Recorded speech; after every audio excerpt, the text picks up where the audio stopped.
18 साला जवान साली की सवारी। मेरी शादी मेरी पसंद से हुई थी।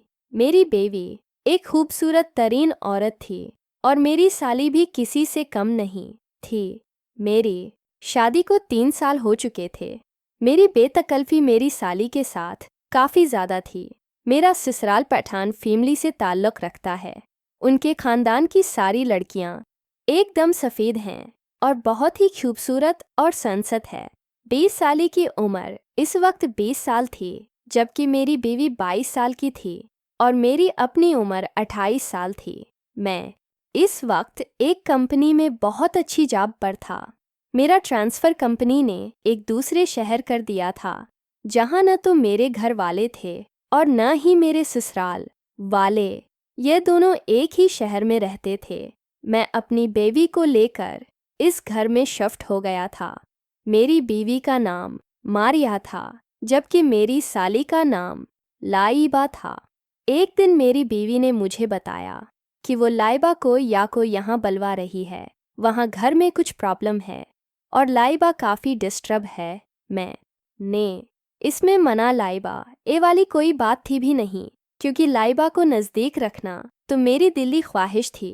मैं उसको अपने करीब तो नहीं कर सकता था, मगर उसको अपने करीब तो रख सकता था। हालांकि मेरे दिल में उसके साथ मोहब्बत लाइबा एक ही शदीद ख्वाहिश थी। वो एक ऐसी लड़की थी जिसमें प्यार कोट कोट कर भरा हुआ था। किस पागल का दिल नहीं चाहेगा इसके साथ मोहब्बत लाइबाए का। मैं भी तो आखिर एक मर्द था, एक रोटी से पेट कहाँ भरता है। खैर, कुछ दिन बाद लाइबा हमारे घर आ गए। उसके चेहरे की उदासी से मुझे कुछ अंदाज़ा तो ना हुआ, मगर ये समझ आ गया कि वाकई कुछ गड़बड़ है। खैर, लाइबा आ गई। अब इसे कुछ दिन यहाँ रहना था। वो मुझसे भी ज़्यादा बातचीत नहीं कर रही थी। मैं आपको ये बताना भूल गया कि मेरी बीवी अपना वक्त गुजारने के लिए एक स्कूल में पढ़ा रही थी। सारा दिन वह अकेली होती थी, तो उसने एक स्कूल में जॉब स्टार्ट कर दी। वो दिन में वापस घर आ जाती थी। खैर, लाइबा को रहते एक हफ्ता हो गया था। मैं और मेरी बीवी इसको तकरीबा रोज़ाना ही बाहर ले जाते थे और रात को देर से वापस आते थे ताकि लाइबा का दिल बहल जाए। मैंने अपनी बीवी से पूछा था कि वजह क्या है जो लाइबा इतनी उदास और अपसेट है, तो मेरी बीवी ने बताया कि अबू उसकी शादी इसकी मर्ज़ी के खिलाफ लाइबा आ चाहते हैं। वो किसी और लड़के में दिलचस्पी रखती है, जबकि वालिद इसके खिलाफ अपने दोस्त के बेटे से इसकी शादी लाइबा आ चाहते हैं और इसके न माने पर इसके साथ ज़बरदस्ती कर रहे हैं। मैं ये सुनकर सोच में पड़ गया कि अब क्या क्या जाए। लाइबा तो किसी और में दिलचस्पी रखती है, वो तो कभी भी हाथ नहीं रखने देगी, और अगर उसने शोर मचा दिया तो मेरी तो ज़िंदगी तबाह हो जाएगी। मगर एक रात अचानक मेरे अंदाज़ा गलत साबित हो गए। मेरी बीवी इस रात मज़े से मेरे साथ भरपूर नींद में थी। मुझे प्यास महसूस हुई तो मैं उठा और फ्रिज से पानी निकालने लगा तो मालूम हुआ कि कमरे में रखे फ्रिज में एक भी बोतल ठंडे पानी की नहीं है। तो मैंने कमरे से बाहर जाकर कच्चे के फ्रिज से पानी पीना चाहा। मैं बाहर निकला तो देखा किचन के सामने टेलीफोन का स्टैंड था, जहां लाइबा खड़ी किसी से फ़ोन पर बातें कर रही थी। इसमें मुझे नहीं देखा था। मैं आहिस्ता आहिस्ता चलता हुआ किसी न किसी चीज़ की ओर लेता हुआ लाइबा के नज़दीक पहुंच गया। मैं ये देखकर हैरान रह गया। वो हदायत हर अमल पैरा थी जो इसे फ़ोन पर मिल रही थी। शायद वो अपने बुआए फ्रेंड्स से बातें कर रही थीं और उनके ताल्लुकात काफ़ी ज़्यादा थे, जो कि शायद मोहब्बत तक जा पहुँचे थे। लाइबा इससे बातों में भी अपनी चाहत और मोहब्बत की तलब का इजहार कर रही थी, और वो लड़का शायद उसको गाइड कर रहा था कि किस तरह वह इस वक्त ये सब देखकर मुझे हैरत का झटका तो लगा, मगर मेरी खुशी की अंतहा भी न रही, क्योंकि मैं अब साथ डाल सा था। अब तक मैं ये समझ रहा था, मगर उनके ताल्लुकात का अंदाज़ा करके मैंने ये अंदाज़ा लगा लिया कि अब लाइबा पर हाथ डालना मुश्किल नहीं है। अगर उसने शोर भी मचाया तो मैं उसको इस फार्म पर होने वाली बातचीत और हरकतों को बिताकर ब्लैक मेल कर सकता। अब मेरे हाथ में लाइबा की कमज़ोरी आ गई थी। खैर, ये सब देखकर मैं पानी पे बगैर वापस आ गया और उसके बाद मुझे नींद नहीं आई। मैं पूरी रात सोचता रहा और मंसूबा बनाता रहा कि किसी तरह लाइबा पर हाथ रखा जाए कि वो आराम से मेरी हो आ जाए। खैर, इसी सोच वो विचार मैं सुबह हो गई और मेरे ऑफिस जाने का वक्त हो गया।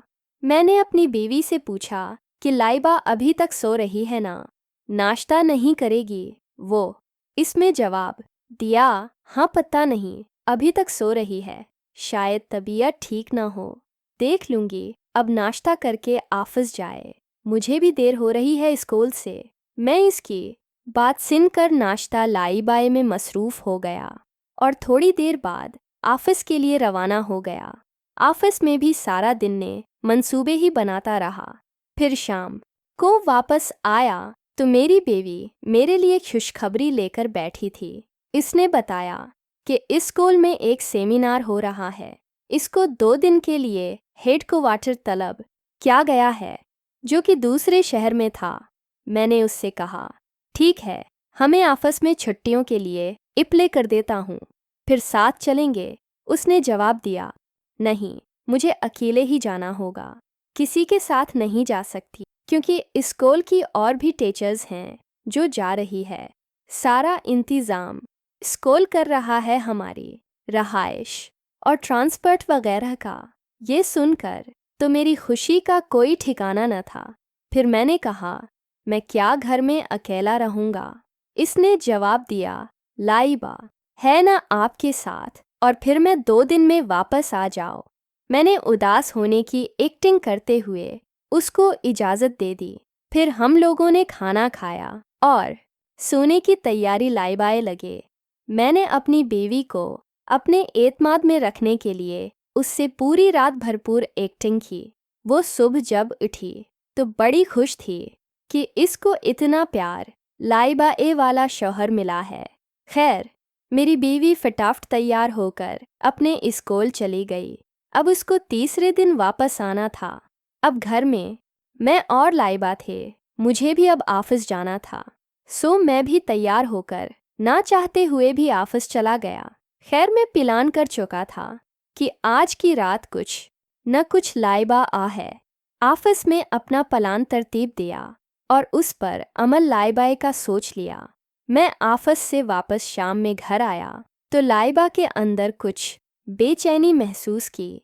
ऐसा लगता था जैसे वो कुछ कहना चाहती हो मगर कहने की हिम्मत नहीं हो रही। खैर, मैं इसको नज़रअंदाज करता रहा।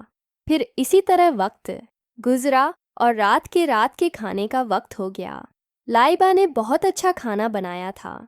मैं खाना इस दौरान उसके खाने की तारीफ करता रहा था और वो शुक्रिया अदा करके खामोशी से खाने में मसरूफ़ रही थी।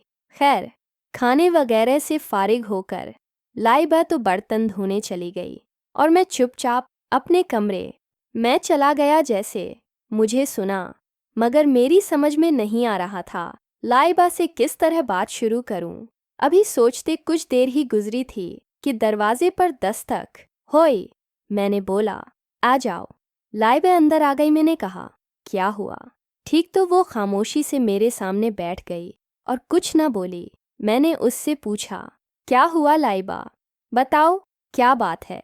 तुम परेशान क्यों लग रही हो मुझे? फिर वो बिल्कुल कर एकदम से रोना शुरू हो गई। मैं उठा और इसके नज़दीक गया और इसको तसल्ली देने लगा। कुछ देर रोने के बाद वो चुप हुई तो फिर अपनी कहानी सुनाना शुरू कर दी। उसने बताया कि वो किसी लड़के से मोहब्बत है और उससे मिली भी कई दफ़ा है और इसके सिवा किसी और से शादी नहीं लाइबा चाहती है और उसको मेरी मदद की ज़रूरत है। मैंने एकदम इससे एक ऐसा सवाल कर दिया जिसको सुनकर वह उछल पड़े। मैंने उससे पूछा, तुमने इस इलाके के साथ सवारी की है? वो यह सवाल सुनकर हैरत से मुझे देखने लगी थी। इसके चेहरे का रंग बदल गया और उसने कोई जवाब नहीं दिया था। सिर झुकाकर आहिस्ता से बोली, नहीं, ऐसा कुछ नहीं किया मैंने। फिर मैंने कहा, कुछ तो ऐसा ज़रूर है जो तुमको इतनी तलब है उसकी, वरना ऐसा नहीं होता। अब लाइबा लाजवाब थी, इसकी चौरी पिघली जा रही थी। फिर वो बोली, हम लोग मिले ज़रूर हैं, मगर कोई गलत काम नहीं किया हमने। फिर मैं इसको बातों में लगातार रहा और आखिरकार मैंने उगवाया कि इन दोनों ने प्यार भी किया है। मैंने पूछा, तुम्हें बहुत तलब है उसकी? जी, लाइबा ने जवाब दिया, अगर मैं तुम्हारी ये तलब पूरी कर दूं तो वो मेरी बात सुनकर इछली ऐसे जैसे किसी सानिब को देखा और हैरान नज़रों से मेरी जानिब देखने लगे। फिर मैंने उसको बातों में लगाया और ये समझाने की कोशिश की कि देखो, तुम भी जवान हो और मैं भी, मुझे भी मोहब्बत की ज़रूरत है और तुम्हें भी। तुम उसके बगैर नहीं रह सकती, मैं अपनी बीवी के बगैर नहीं रह सकता। आज की रात हम दोनों अपनी ज़रूरत पूरी कर सकते हैं अगर तुम चाहो, और किसी को पता भी नहीं चलेगा। वो फटी फटी नज़रों से मुझे देखती रही और कुछ न बोली। फिर मैंने दोबारा उससे यही सवाल किया, मगर इसने कोई जवाब नहीं दिया, मगर सिर झुकाकर बैठी रही। मैं उसके पास से उठा और कहा, तुम अपने कमरे में जाओ और सोचो, फिर अगर तुम राज़ी हो तो आ जाना, वापस नहीं तो समझ लेना हमारे दरमियान कोई बात नहीं हुई। ये कहकर मैं अपने बेड पर बैठ गया। वो भी खामोशी से उठी और कमरे से बाहर निकल गए। अब मैं सोच रहा था कि जो पता चला है वो सच होगा कि नहीं। ऐसा तो नहीं कि ये रात खाली जाएगी, लेकिन तकरीबन आधे घंटे बाद ही मेरे दरवाजे पर दोबारा दस्तक हुई। मैं खुशी से उछल पड़ा और जाकर दरवाज़ा खोला तो दरवाजे पर लाइबा सिर जगाए खड़ी थी। मैं लाइबा को देखकर खुशी से दीवाना हो रहा था। मैंने लाइबा का हाथ पकड़ा और उसको अपनी जानिब